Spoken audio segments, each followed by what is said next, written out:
ازاي تلاقي شغفك حتى لو مش عارف تبدأ منين؟ بصوا بقى، اكتر سؤال بيتكرر على لسان الناس كلها اليومين دول: انا مش عارف الاقي شغفي.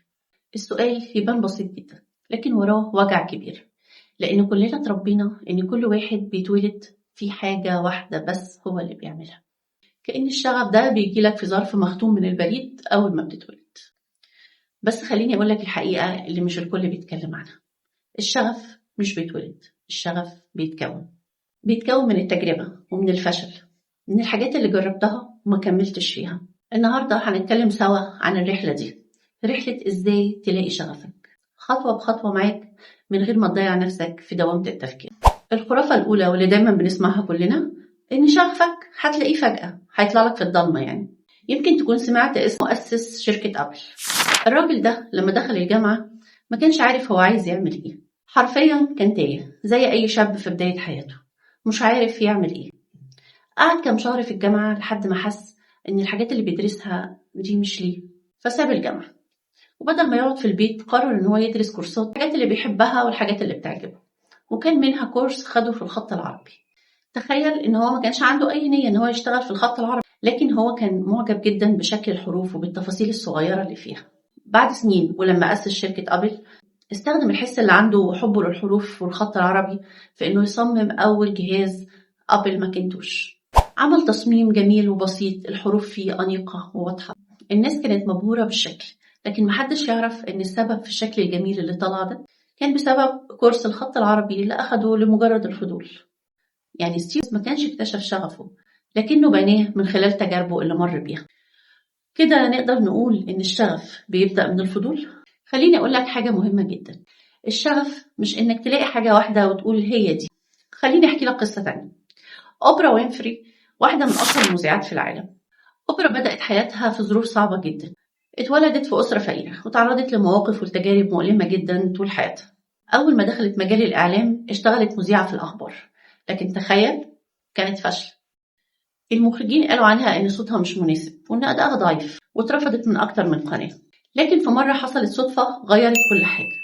القناة قررت إنها تعمل برنامج مقابلات مع الناس العادية، وأوبرا كانت مسؤولة عن تقديم أول حلقة. أوبرا أول ما بدأت تتكلم مع الناس بدأت تتفاعل معهم بصدق، بدأت تضحك وتهزر وتتكلم وتتعاطف، كانت بتتكلم من قلبها والجمهور اتأثر بيها جدا.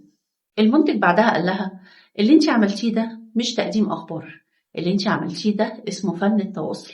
ومن هنا بدأت رحلتها الحقيقية.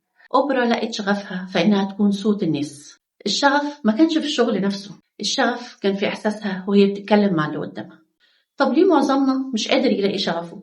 خليني صريحة معاك، احنا مش بنلاقي شغفنا مش عشان هو مش موجود، لكن عشان احنا مستنيين نعرف نتيجة الشغف قبل حتى ما نبدأ فيه. عايزين نكون متأكدين ان اللي هنجربه هننجح فيه حتى من قبل ما نجربه. بس الحقيقة برضو ان كل واحد نجح عدى بنفس المرحلة. خليني احكي لك حكاية والت ديزني. والت ديزني قبل ما يبقى عنده إمبراطورية ديزني لاند كان بيشتغل رسام كاريكاتير في مجلة، وفي يوم من الأيام مديره قال له: أنت ما عندكش خيال كفاية، واتطرد من الشغل. أي حد مكانه كان هينهار، بس هو قرر يكمل. فتح استوديو صغير، فشل أول مرة، تاني مرة، وتالت مرة، لحد ما عمل أول فيلم كرتون نجح: ميكي ماوس. النهاردة كلمة خيال مرتبطة باسم ديزني نفسه. شوف يا سيدي المفارقة الغريبة، اللي اترفض عشان ما عندوش خيال بقى هو رمز الخيال في العالم كله.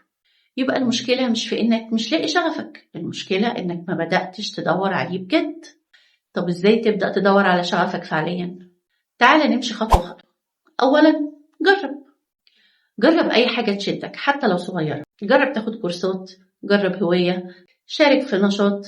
ما تنساش الإلهام بيجي بعد الفعل مش قبله. ثانيا، راقب نفسك، شوف إيه اللي بتنجذب ليه تلقائيا، إيه اللي بيمتعك، بتتكلم عن إيه كتير، بتغوص في إيه وإنت بتعمله وما بتحسش بالوقت. ثالثا، ممكن تسأل الناس اللي حواليك، ساعات اللي حوالينا بيكون شايفيننا أكتر مننا وبيعرفوا فينا حاجات إحنا نفسنا مخدناش بالنا منها.